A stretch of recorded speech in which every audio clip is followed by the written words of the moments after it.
Olá, meu nome é Michele Louise Schiochetti e eu vou falar um pouquinho para vocês sobre o meu percurso dentro do campo das artes, com um enfoque talvez um pouco mais para as artes visuais. A minha formação, no entanto, é bastante híbrida e ela perpassa desde o design, as artes cênicas até as artes visuais.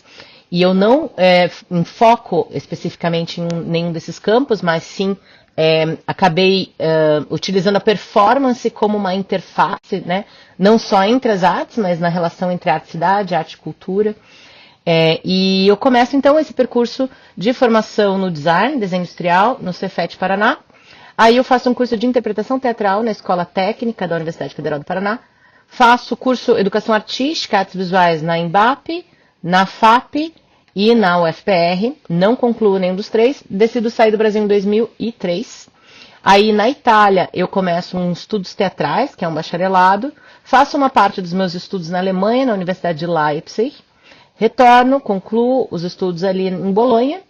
Aí eu vou para a Inglaterra, faço um mestrado em prática como pesquisa em performance, né, ou Performance Practice and Research, numa instituição que faz parte da Universidade de Londres, chamada Central School of Speech and Drama. E ali, esse mestrado ele é muito importante para eu começar a entender a pesquisa em artes da forma como eu entendo hoje, ou seja, como é que a gente consegue articular uma pergunta de pesquisa e uma prática artística em concomitância, né, onde a gente vai desenvolvendo um percurso aí que talvez a gente leve a vida inteira melhorando a pergunta e fazendo uma trajetória cheia de experimentos e de investigações. Em alguns momentos a gente tem alguns marcos, algumas obras que são etapas dessa pesquisa que, na realidade, para mim, é quase sempre contínua, né? Aí eu volto para o Brasil, em 2010, eu inicio um doutorado com a orientação da Andrea Carreira, e na UDESC, na Universidade do Estado de Santa Catarina, e eu tenho a oportunidade de ganhar uma bolsa CAPES Fulbright para fazer uma parte desse doutorado em Nova York, sob a orientação de Marvin Carlson, que é um pesquisador extremamente importante na área da performance. Eu também tenho a oportunidade de fazer como ouvinte aula com professores como Richard Schechner, Karen Finley, Randy Martin, que infelizmente já é falecido, Lev Manovich, que é uma pessoa no campo das novas mídias, Susan Bucks-Morris, enfim, muitas pessoas que eu pesquisava e que eu estudava, eu tive acesso nesse período, por conta dessas iniciativas que a gente tinha até um tempo atrás, que eram essas bolsas maravilhosas, tanto para estudar dentro do país como fora do país. Aí eu sou hoje adjunta do curso de licenciatura em artes da Universidade Federal do Paraná, do setor litoral. Então essa ideia de performance em pesquisa sempre permeou o trabalho, e a ideia da interface entre ação e representação, né? Ou seja, a gente faz um ato que reverbera em algum registro, e o registro é uma forma de interpretar o presente e de definir o ato. Então, assim, é quase como essa relação que tem na cultura, né? Entre escrita da cultura, interpretação e comportamento restaurado, né? Isso vem muito dos estudos da performance. Então, o tempo todo eu estou criando uma camada de cultura e eu estou lendo e estou escolhendo como reinterpretar e como repropor no espaço alguma coisa e como criar uma nova inscrição, né? Então, as obras, elas estão estritamente relacionadas com esses atos.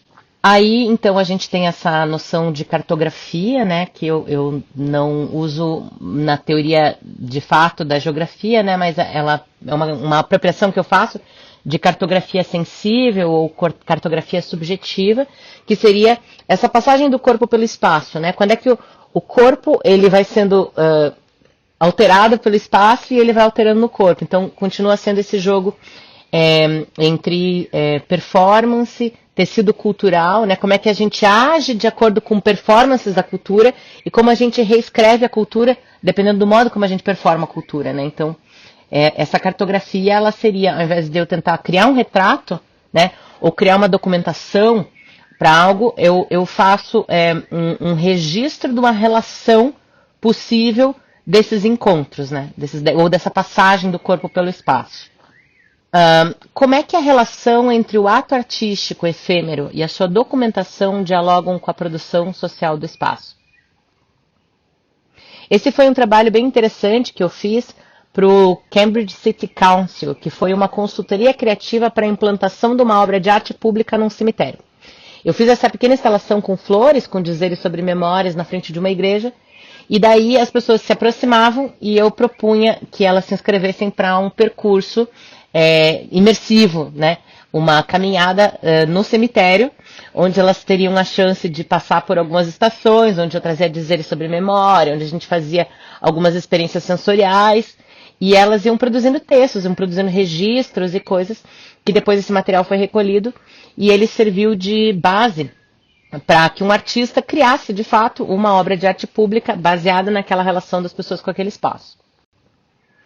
Esse trabalho, então, ele se desdobrou em algumas outras ações, e aqui tem essa relação, né, da memória, da flor, que sem vida, dessa flor ali, das lápides do cemitério, e os bancos de praça na Inglaterra, eles são memoriais para pessoas falecidas. Mas ao mesmo tempo que eles são esses memoriais, né, da eternidade, eles são um lugar da vida mundana, um lugar dos encontros banais das pessoas, do encontro de namorados.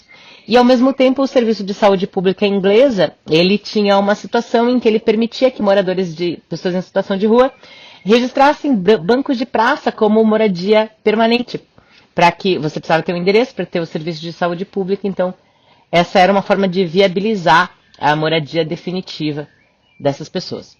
E aí, a partir dessa situação das flores, eu também comecei a expandir um pouco dentro de uma residência artística lá de Exeter, para uns ambientes, né? Essa foi uma interação, né, que eu fui misturando essa história das flores com a ideia de ausência ainda. Aí eu decidi pegar todos os endereços, né? Eu já estava fazia muito tempo morando fora, assim, já tinha passado por uma série de países. E eu peguei todos os endereços que eu vivi naquele período e criei um guia para como você poderia passar de casa em casa e botei esses pregos na parede, assim, e eu ia ligando os pontos, para onde é que eu estava dessa cidade, daí eu ia para lá, daí fiz as estações de metrô e tal, e isso foi criando uma cama de gato enorme, meio que como uma metáfora, assim, de a gente vai cruzando o espaço e a nossa história também vai organizando a forma como o nosso corpo começa a se mexer. Então, esses fios não podiam se interceptar no espaço, e a cada fio que eu colocava, o meu movimento ele era definido por todos os movimentos que eu tinha feito antes, ou por todos os espaços que eu tinha passado antes. Eu não estava mais livre, meu corpo não era mais solto, ele era definido, meu corpo ele carregava essa história e a restrição dos movimentos daquela história, né? Então, essa cama de gato ia deixando a passagem cada vez mais difícil. Então essa instalação eu fiz lá em Exeter e eu reproduzi num festival em Lisboa chamado Pop-Up Festival. E tinha uma parede onde as pessoas também podiam deixar coisas, né? Eu deixei meu passaporte, as pessoas podiam escrever no passaporte. Essa foi uma pesquisa que ela foi antes de eu fazer uma instalação chamada Urban Fragments, que eu estava perguntando, eu não sabia ainda direito o que eu ia desenvolver no meu trabalho do mestrado. Então eu saía na rua e fazia pequenas provocações. Eu estava muito interessada na teoria dos citacionistas, né? E eu usava aquelas provocações do Guy Debord, às vezes umas frases, algumas coisas, e saía pela rua meio que cutucando a cidade para ver o que saía dela. Aí o que aconteceu foi que eu tive um acidente, né? Fiquei 2 anos sem conseguir andar direito, então eu ia e voltava da muleta, e eu acabei tendo que usar a internet como forma de interação com as cidades.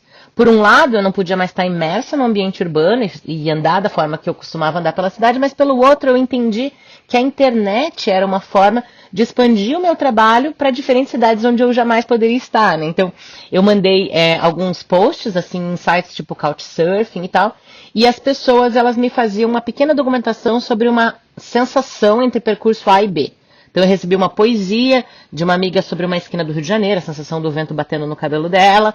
Aí recebi um cara que botou uma câmera na cabeça e foi de bike para o trabalho em São Paulo, uma pessoa que eu não conhecia. Recebi diversas listas de coisas que as pessoas comiam e que compravam no arco de uma semana, e é incrível como é íntimo se a pessoa faz uma tabela e descreve o que ela comeu, que horas e aonde. E daí as pessoas foram me mandando esses relatos. Eu construí dossiês, cada dossiê relativo a um espaço, e mandei esse dossiê para uma pessoa completamente diferente, numa outra cidade, numa outra localidade do mundo. E essa pessoa seria responsável, então, por cartografar esse retrato de quem ela recebeu, usando as suas superfícies da sua cidade como mídia. Então a pessoa, ela imprimia aquele material, ela recortava, ela saía com giz, com o que ela precisasse, objetos, e alguém filmando, e essa pessoa interagia com o seu próprio ambiente e realocava essa pessoa que ela recebeu no espaço dela, da cidade dela. Então, o exercício, basicamente, era um exercício que eu estava investigando a ideia de identidade narrativa. E era uma pergunta, mais ou menos, como é que eu posso cartografar, né, ou como é que eu posso criar uma documentação ou um retrato de algo que é dinâmico? Toda vez que eu tentar capturar, eu vou perder todas as outras dimensões relacionais dessa pessoa, ou todos os momentos, ou toda a potencialidade que essa pessoa, ou que essa cidade, ou que essa situação teria. Então, esse jogo, ele era, no momento em que eu dou um retrato para você, quando eu falo para você falar sobre outra pessoa, o que emerge, né? O que emerge desse retrato? O que de você aparece sem que você performe a você mesmo, sem que a gente tente retratar você? E a estrutura da instalação também, ela seguiu um pouco essa ideia, pensando na situação do palimpsesto, né? Pensando que a cidade, ela é um tecido composto de várias camadas de texto mesmo, né? De objetos, de rastros, de histórias de culturas, de regras não ditas, de regras ditas, de monumentos, de nome de rua, de formas de comportamento. Então, toda vez que a gente está agindo nesse texto, a gente está lendo e está escrevendo o texto da cidade. Então, eu criei peguei essas mesmas folhas de papel que eu usei para mandar para as pessoas pela internet e criei 3 telões. Esses 3 telões, quando a pessoa chegava na instalação, ela viu uma confusão entre a imagem projetada e as fotografias. Então, ela entendia que ela tinha que sair, que tinha que ir para o externo, que era o lado de fora do cubo, né? Esse cubo, ele foi a criação de 3 videoartes, foi a minha primeira experiência com vídeo na vida, e cada videoarte ela era uma mistura de algumas das cidades. Uma era Berlim com uma cidade no Líbano, a outra era São Paulo com Curitiba, e com Londres, o outro pegava Ghent, na Bélgica, pegava Hamburgo, na Alemanha, pegava uma cidade do Japão também. E esse entrelaçamento das situações que eu fui recebendo, ela foi, digamos que eu fiz uma costura de vídeos, uma edição, baseada em alguns trechos do Cidades Invisíveis do Ítalo Calvino. Só que a imagem de cada vídeo, ela tinha um som diferente. Então, dependendo de como a pessoa caminhava pelos vídeos, ela ia costurar uma relação entre imagem e som diferente. Seria não exatamente como reproduzir a situação da pessoa andar na rua, né? Digamos que a rua é um container de narrativas possíveis, e dependendo de como a gente caminha, a gente percebe uma coisa, a gente faz emergir uma coisa. Então, essa narrativa ela é ativada pela passagem. Ela é uma teia de narrativas potenciais, ela não tem uma história única. Ela depende da minha passagem e da minha subjetividade para ativar um sentido. Então essa foi a proposição dessa instalação, que seria mais do que criar um retrato para algo, ou uma cartografia, uma etnografia, enfim, seria criar um jogo perceptivo onde a minha passagem ativasse narrativas em potencial. O espetáculo não é uma coleção de imagens, é uma relação social entre pessoas que é mediada por imagens. Essa é uma frase do Guy Debord. E tem uma outra situação também que eu pesquisei na época da geografia social que dizia que a imagem ela não era um retrato de uma situação, ela era a interface da constituição dessas realidades. E isso é muito interessante, então que acabou sendo, essa ideia começou a reverberar também mais tarde no trabalho atual, em como que a performatividade da cultura ela gera também algumas situações, né? Como é que essas imagens elas às vezes mais incitam do que representam. Em 2010 eu voltei para o Brasil e comecei a fazer o doutorado na UDESC, e nesse período, por volta de 2012, eu conheci a Milene Lopes Duenha, com quem eu fundei um coletivo chamado Mapas e Hipertextos. Aí algumas questões, né? Mapeamento, ação modular, composição, eram as premissas desse trabalho. Aqui são algumas instalações, essa se chama antropolofagia. Aqui era um estudo para sem cabimento, quando o grupo tinha 10 mulheres, também registro dessa fase. Esse trabalho foi chamado de papiloscopia, a gente explorou um pouco a projeção dessa argila no corpo e a deformidade, a sensação que dava que o corpo ia se desconfigurando. Esse trabalho se chama Self-Sufficiency, e eu fiz ele em Nova York, durante o doutorado de sanduíche, e era uma brincadeira da relação entre o corpo e a cidade. Então, como é que a cidade literalmente se projetava no meu corpo e como o meu corpo literalmente se projetava na cidade. E eu fiz um curso onde aqui eu subo no meu prédio e projeto coisas do meu corpo na paisagem em torno da minha casa.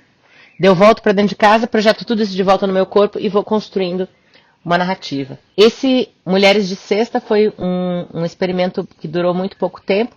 E eu criei uma troca de presentes, né? E essa troca de presentes ela é baseada mais ou menos na ideia dos múltiplos do grupo Fluxos, né, ou dessas performances impressas, desses objetos que contêm performances ou que incitam ações. E eu construí uma caixa que eu dei para a Lúcia Martins e ela desenvolveu uma série de performances que estão nessa caixa. Aqui ela ativou algumas pessoas e ela criou já uma série de situações de que manuseando esse material a gente vai ativando sempre de novo e de novo. Em 2019 eu fiz uma cooperação com a Cecília Oliveira e a gente fez um projeto de videoarte, dança e um artigo de política e sustentabilidade sobre o uso legal da Amazônia. Essa proposta ocorreu em Potsdam e em Berlim.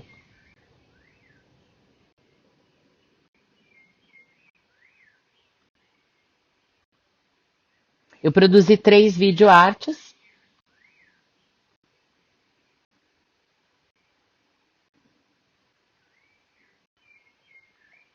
E essa obra ela foi produzida a pedido do Flávio Carvalho, que foi curador da parte digital da Bienal de Curitiba, e ele estava produzindo obras de videoarte de 15 segundos, sem som, baseada no tema entropia, para ser postos nos ônibus de linha de Curitiba e nos terminais da cidade de Curitiba. Então é uma iniciativa para tirar, né, ou não para tirar as pessoas do museu, mas para fazer com que pessoas que não entrariam no museu tivessem acesso ou que tivessem uma experiência da fruição das obras da Bienal de Curitiba.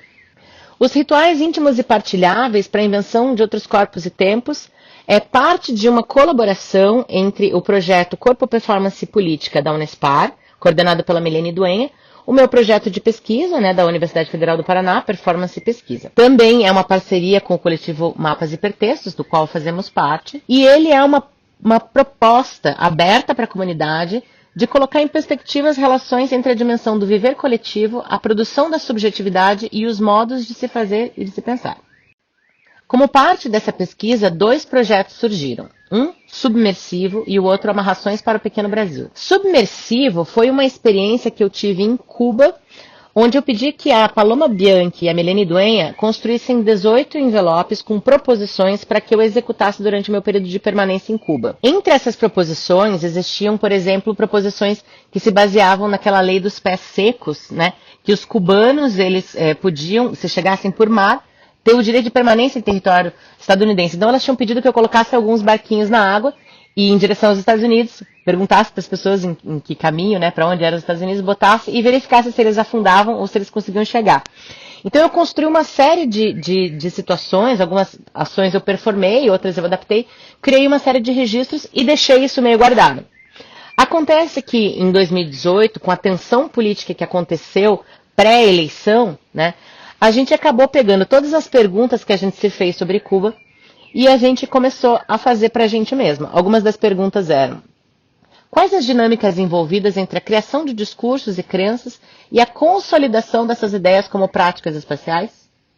Qual o papel do corpo em negociar a percepção do espaço ou a realidade compartilhados? Então aí, quando a gente começou a manipular esse material, eu fiz todo um questionamento e reprocessei isso aí, e a gente começou a pensar na própria realidade política brasileira. Aí, o outro projeto, chamado Amarrações para um Pequeno Brasil, ele era baseado na invenção de rituais em performance, como aposta para a mobilização microscópico-política dos corpos em uma composição coletiva capaz de instaurar outras realidades que não as impostas pelas políticas fascistas, genocidas e manipulatórias. Amarrações para um Pequeno Brasil era baseada principalmente na premissa de que, se a realidade escapava tanto à nossa razão, se as coisas que aconteciam não pareciam tão absurdas, por que é que a gente teria que ter a realidade como base de atuação? Nesse contexto político brasileiro, a gente começou a investigar potenciais de rituais mágicos. Eu comecei a receber pessoas na minha casa e cada pessoa trazia a sua inquietação e a gente começou, né, antes sim, Submersivo, a gente estava trabalhando sobre a angústia, que era o esforço, o colapso e o delírio. Agora a gente estava tentando buscar da onde que a gente consegue tirar força para que a gente, numa dimensão que não é a dimensão do cotidiano, ou não é a dimensão da realidade, consiga lidar com isso que a gente não consegue mais lidar com a razão. Se os argumentos não dão conta da realidade, aonde, de que lado, com que força a gente consegue atuar? Então a gente começou a performar uma série de rituais, receber pessoas em casa, começou a fazer videochamada quando começou a pandemia, né? Começamos a fazer videochamadas cada uma na sua casa, construir instalações, evocar coisas, ideias, desejos, trazer teorias ameríndias. E a gente começou, cada um a seu modo, a tentar buscar dentro de si o que a gente mesmo, como é que a gente tem dentro da gente um ritual que responda a isso.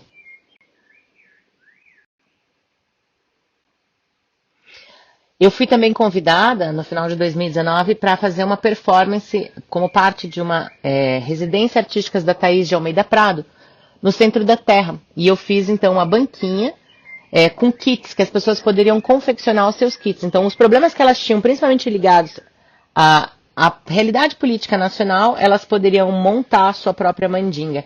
Sempre com essa ideia de que a gente teria superpoderes para resolver coisas que estão para além da dimensão da razão. Em 2020, né, com a pandemia da Covid-19, os rituais íntimos partilháveis começaram a ser mais fortes. Como a gente ainda não entendia direito o que estava acontecendo, a gente começou a se encontrar toda quarta-feira por uma videochamada, primeiramente para tentar ter essa dimensão do ritual ou da performance como o que a gente faz coletivo para conectar a nossa subjetividade, né? Por isso, íntimos compartilháveis, o que a gente pode fazer junto, né?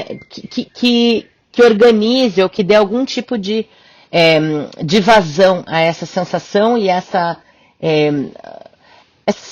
indefinição, né, que ninguém entendia direito o que estava acontecendo. Então a gente criava, né, tinham instruções que a gente, com trechos de texto sobre algum assunto ou alguma questão, a gente sempre lidava com polêmicas correntes ou com notícias do dia. Então era um fragmento de texto e algumas pistas possíveis que a gente ia, cada uma na sua casa, performando coletivamente, interagindo através dessa tela do Zoom. Aqui são diversas instalações que a gente fez, né, para performar o fim do mundo. Essa é a que está no livro.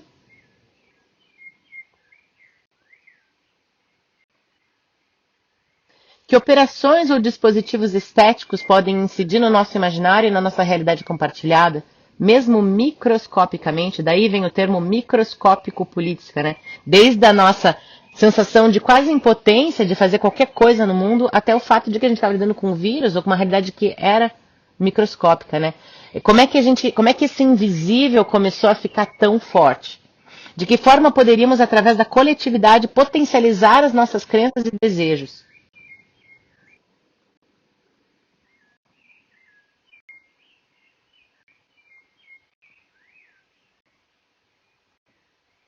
Esse é um exemplo de uma das provocações, né? Então existia pistas, né? Mapeie sua sensação, deixe que tome espaço no corpo, que o corpo tome espaço, encontre a repetição entre o que emerge, encontre a violência contida no gesto, repita até transformar em outra coisa, deixe ficar o que não violenta, mapeie o vivido. Aqui um trecho, né, de uma matéria de jornal, que no caso foi o tema que a gente abordou nesse dia. Aqui algumas reverberações, né, da leitura desse trecho de jornal e das pistas.